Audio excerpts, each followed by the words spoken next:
Well, back in the 70s, there wasn't much known about autism.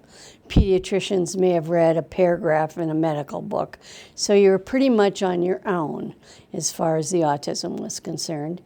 I read a book by a physician from England. Her name was Lorna Wing, and she described my son to the T. He was a rocker. He had no eye contact.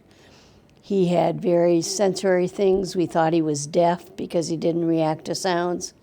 And later we discovered that he had autism, but it took 3 or 4 years before we got a professional to acknowledge that.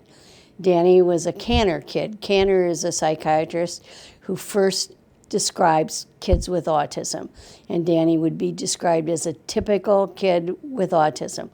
The rocking, he didn't speak until he was 9 years old.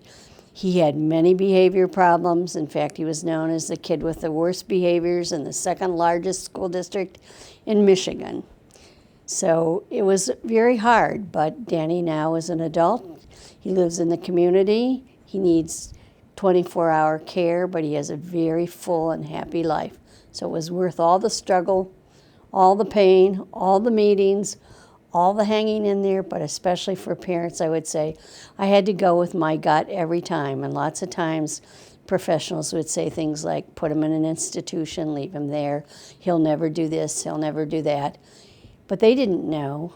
And I would say to them, you didn't even let him try. So I'm glad I hung in there. I don't know why I was fortunate enough to do that, but it worked, and he brings me more joy than I can ever tell you about.